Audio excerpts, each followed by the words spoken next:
You are told that happiness lies in being loved, admired, and praised.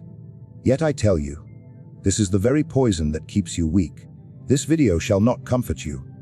It shall wound you. But in that wound, you shall find freedom. If you have ever felt enslaved by the need to be approved, remain, for you are about to be untied from your invisible chains. Men are not destroyed by enemies, but by their dependence on the judgment of others. Today, I, Niccolò Machiavelli, will reveal how you may free yourself from the chains of validation, and in doing so, command true power. You must understand this truth before all others. The greatest weakness of men lies not in their enemies, not in the power of armies, nor even in the cruelty of fortune, but in their desperate hunger for approval. A man may conquer cities, he may gather riches, he may even hold dominion over nations, and yet he is still a slave if his worth is tied to the applause of the crowd. This slavery is more silent than chains of iron, but it binds more tightly than any prison cell. It is a slavery of the soul, and it keeps you kneeling before those whose judgments are fickle and unworthy. Consider the beggar who stretches out his hand for coins in the street. Now compare him to the man who stretches out his heart for the approval of others. Tell me, what is the difference? Both are beggars. One begs for bread, the other for validation. And I tell you this, the man who begs for bread may still one day rise, for hunger can be fed with his own labor. But the man who begs for validation will never rise, for he cannot feed himself. He must always wait for others to hand him his worth. Do you see how pitiful this becomes? The moment your happiness depends on the smile or the applause of another, you have built your kingdom on sand. Today, they cheer for you. Tomorrow they turn their faces away. Your worth rises and falls not by your own actions, but by the shifting mood of the mob. And if you think the mob is loyal, you have already lost. The mob loves a man not for who he is, but for what he gives them. When he ceases to give, they cease to love. I have seen rulers destroyed not by armies, but by their thirst to be loved. They softened their hand, they bent their will, they made themselves weak so that the people might praise them. But the praise did not last, and neither did their power. He who governs for popularity is like a man who sails a ship guided not by the stars, but by the cries of the crowd on shore. The cries change, the winds shift, and soon the ship is dashed upon rocks. And you, do you not do the same? You adjust your words so they may be liked. You conceal your true thoughts so they may not be judged. You dress not for yourself, but for the approval of those who pass you by. Tell me, is this not servitude? You live as if you are a puppet, your strings pulled by the invisible hand of opinion, and you call this freedom. No, it is the greatest bondage of all. You may say, but is it not good to be admired? Is it not pleasant to be praised? Pleasant, yes, but pleasant things are often poison. The sweetest wine brings the sharpest hangover. So too, the applause of others intoxicates you, blinds you, weakens you. You begin to crave it like a drug, and soon you cannot act unless you know applause awaits you at the end. Then you are not living for yourself. You are performing for others, like an actor upon a stage. And what is the fate of an actor once the curtain falls? Silence, loneliness, irrelevance. If you wish to see the truth of this, look upon the men who are most desperate for validation. They smile too widely, they speak too carefully. They adjust themselves to fit every room. They win applause, yes, but they win nothing else. They sacrifice their very soul, so that others may grant them a fleeting nod of approval. And when that approval is gone, when the crowd moves on, what remains of them? Nothing but an empty shell, hollowed out by years of bending and bowing. To hunger for approval is to give others the key to your very existence. Imagine a man who builds a fortress and then hands the key to his enemy. Would you not call him a fool? Yet this is what you do every day when you allow others' praise to determine your worth. You have built a life, but the key to that life is not in your hands. It is in theirs. They may open it or close it as they wish. And so you stand outside your own fortress, waiting, hoping, begging, until the very walls crumble from neglect. There is nothing more dangerous to your strength than this endless pursuit of being liked. A man who seeks approval will never act boldly. He will never take risks. He will never stand apart from the crowd, for to do so would be to risk their disapproval. And yet, all greatness comes from daring to defy. All power comes from the willingness to be alone against many. The man who seeks validation cannot achieve greatness because he is too frightened of losing the smiles of small men. And so I tell you, the folly of seeking approval is not merely a weakness. It is a disease of the spirit. It rots your ambition. It bends your spine. It makes you harmless when you were born to be formidable. And worse, it deceives you into believing you are free, when in truth you are bound tighter than any slave. You are not living your own life. You are performing the life others wish to see. You believe that validation is proof of your worth. You think the applause of men confirms that your actions have meaning. But I tell you, this is the grandest illusion of all. Applause is nothing but air carried by voices, and yet men build their lives as though it were stone. They chase approval. They thirst for recognition. They treat the cheer of the crowd as though it were the crown of kingship, and still they do not see that what they hold is smoke. Consider this carefully. When you achieve something, when you perform some deed, the crowd may cheer, but what does that cheer give you? Does it make you stronger? Does it add to your wisdom? Does it secure your place in history? No. It lasts for a moment, a fleeting sound that dissolves into silence. And when silence returns, you are left exactly as you were before. Yet your heart grows restless, longing again for that sound, as if it could fill the emptiness within you. This is the trap. This is the illusion. You mistake noise for strength, when in truth it only deepens your dependence. The danger of validation is that it deceives you into weakness, while convincing you that you are powerful. When men cheer for you, you feel taller, more certain, more alive. But strip away their cheer, and suddenly you shrink. Do you not see the danger in this? You are not strong. You are inflated. You are like a man who believes himself rich, because he has been given coins to hold for a day. When the owner comes to reclaim them, he is left with nothing but empty hands. Applause, recognition, approval. These are not rewards. They are chains gilded to appear as gold. They keep you running in circles, desperate to hear the next cheer, desperate to be seen, desperate never to be forgotten. You do not act for yourself, you act for them. You do not build for yourself, you build for them. Every choice, every decision bends toward the hope of their acknowledgement. This is no longer life. This is slavery disguised as honor. Now imagine the crowd itself, the men and women whose praise you crave. Who are they? Are they wise? Are they noble? Are they unchanging in loyalty? No, they are fickle, ever shifting like the winds. Today they raise you upon their shoulders. Tomorrow they cast you into the dust. They do not love you. They love only what you give them.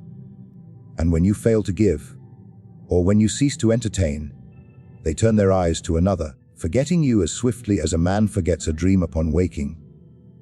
You think validation has value, but it comes from those who themselves cannot be trusted to hold a steady opinion, even of their own lives. Worse still, when you begin to depend on this validation, you betray yourself. You begin to calculate not what is wise, not what is virtuous, not what is necessary, but what will earn you the most applause. You say the words they wish to hear, not the words that must be spoken. You do the deeds that gain approval, not the deeds that demand courage. And so you drift further and further from truth, until all that remains of you is an actor wearing a mask, reciting lines for an audience that may not even be listening. The illusion grows stronger the more you feed it. The moment you taste recognition, you hunger for more.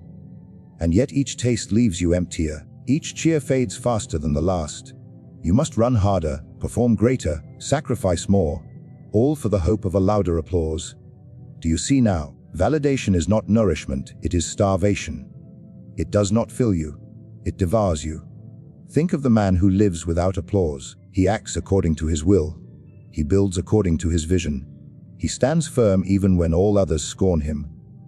Such a man cannot be broken, for his worth is not tied to sound and shadow, But the man who depends on recognition is like glass. He shines brightly when the sun strikes him, but he shatters at the first stone thrown his way.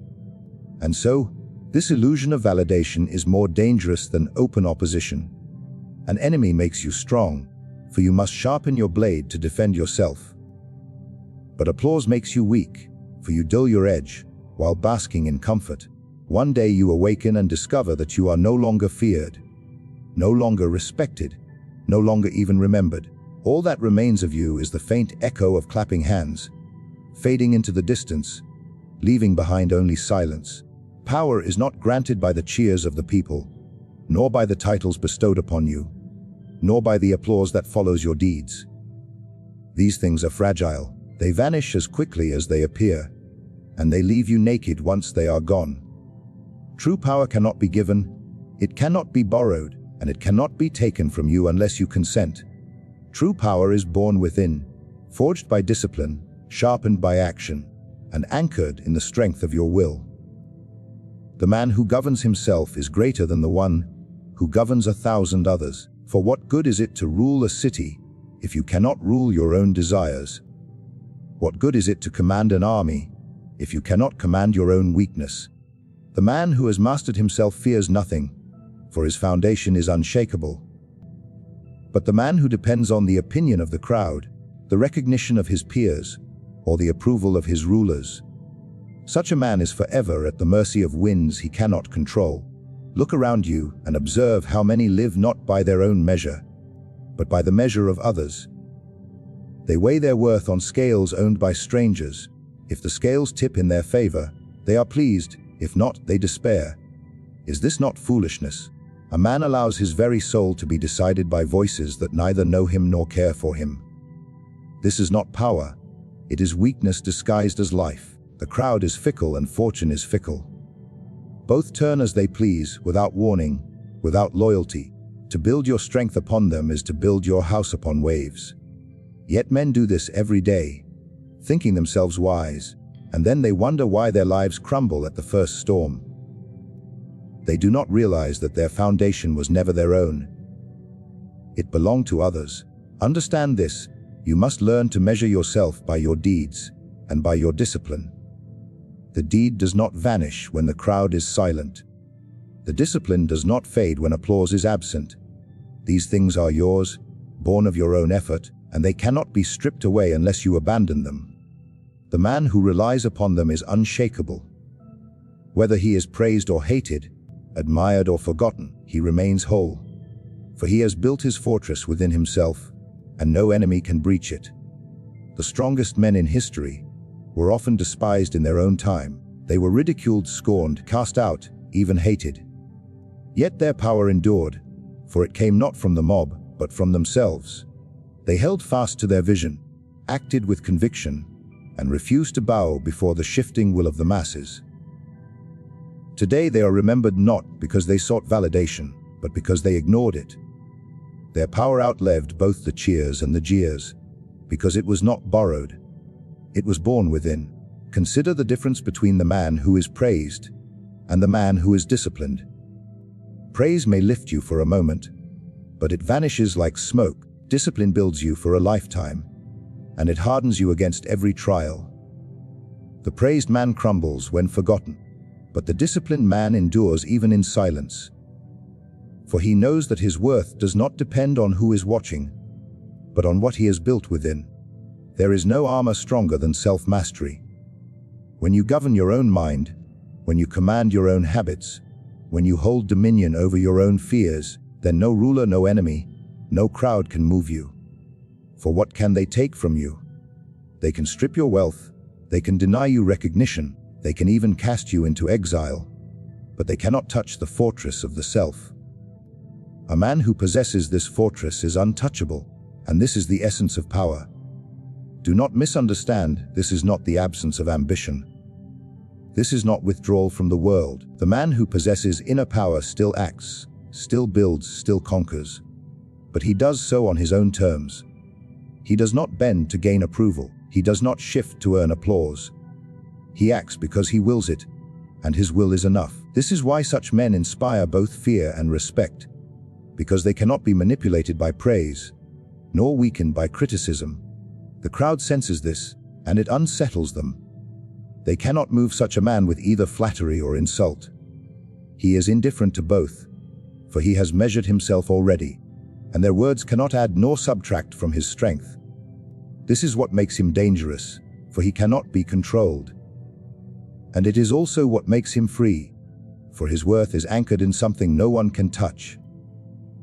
To discover that power resides within is to shatter the chains of dependence forever.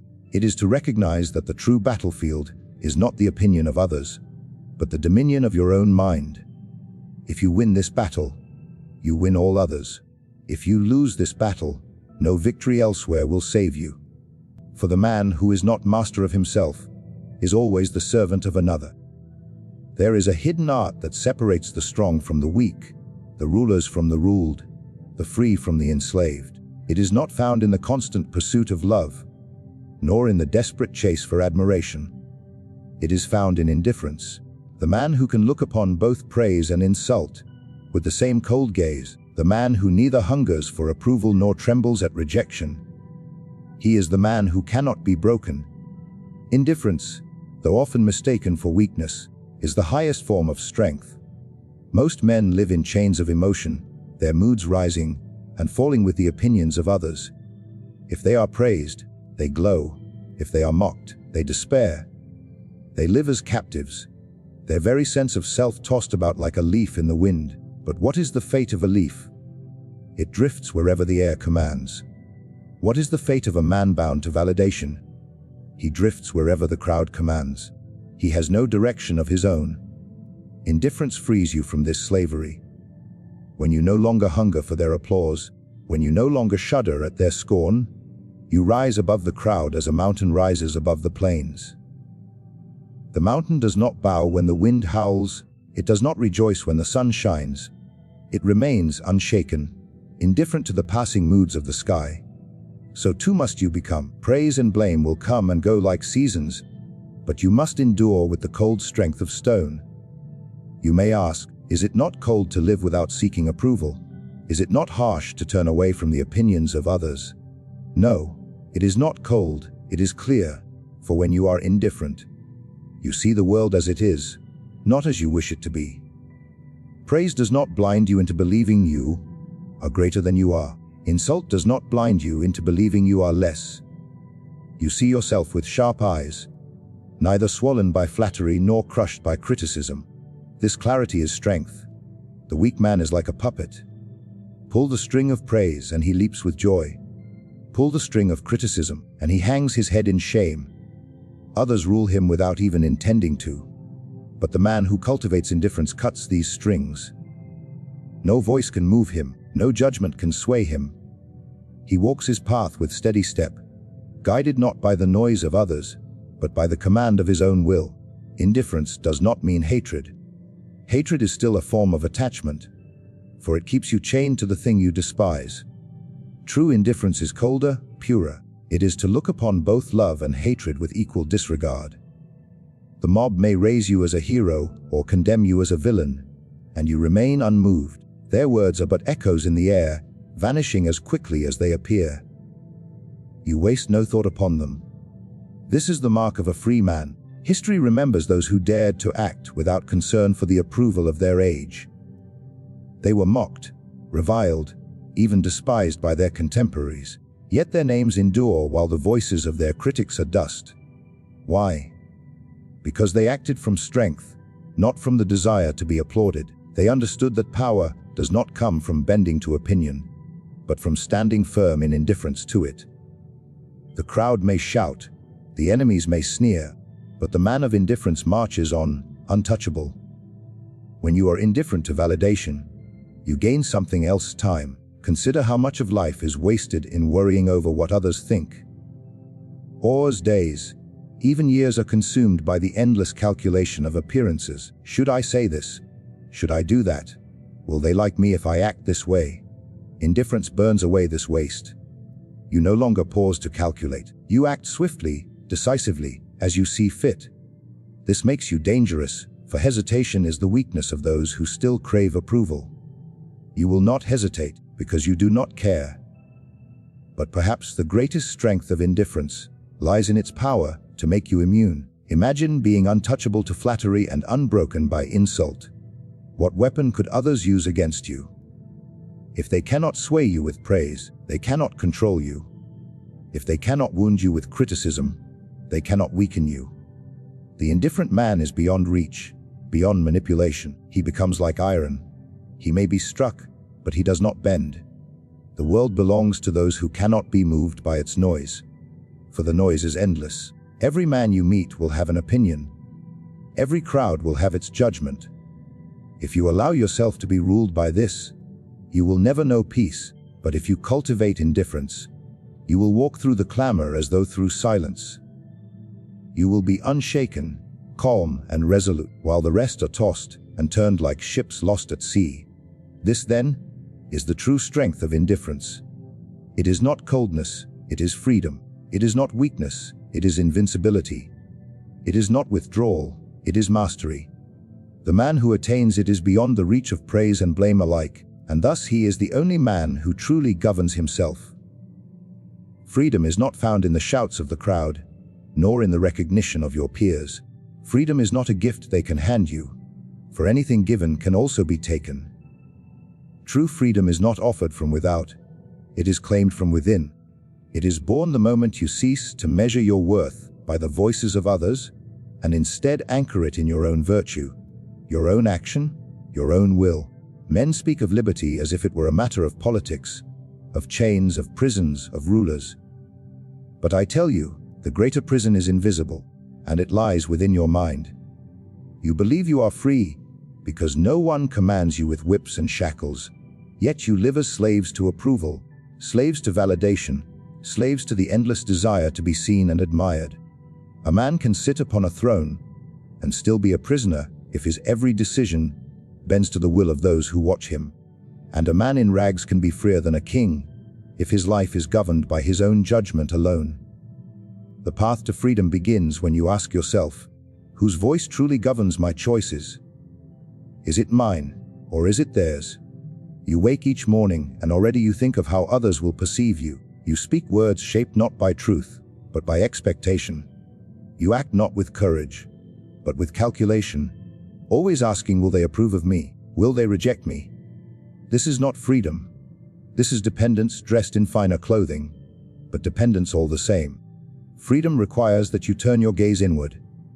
You must ask not what pleases the crowd, but what strengthens your soul. The crowd cannot walk your path. The crowd cannot carry your burden. The crowd cannot die your death. Why then do you surrender your life to them? Every moment spent in service to their opinion is a moment stolen from your true self. Only when you reclaim those moments, when you live by your own measure, does freedom begin to appear. The essence of this freedom lies in action. Words fade, applause fades, but action remains. When you act with conviction, when you act with courage, the deed itself becomes your validation. It needs no witness, no cheer, no recognition, because the deed is its own proof. The man who acts according to his will does not ask, do they approve? He declares, I have done it, therefore it is enough. This is the purest form of liberty, for it is bound neither by praise nor by criticism, but by the certainty of one's own resolve. But do not imagine this path to be easy. Freedom demands sacrifice. You must sacrifice the sweet poison of validation, the comfort of being liked, the warmth of being accepted. You must walk alone, at times despised, at times mocked, at times forgotten. Yet this solitude is not a curse. It is the price of strength. For every chain broken requires pain, and every prison escaped demands courage. The man who dares to stand without the support of the crowd becomes heavier, firmer, harder than the rest. He learns to draw from within what others still beg for from without. When you no longer seek validation, something remarkable happens. The world loses its power over you. The insults of your enemies cannot move you. The silence of the crowd cannot wound you. The praise of your admirers cannot blind you. You are no longer their servant. You are no longer their performer. You are no longer their puppet. You stand apart, guided by your own star, walking upon a path carved not by their approval, but by your will. And in this, you discover the true taste of freedom, indifference to control.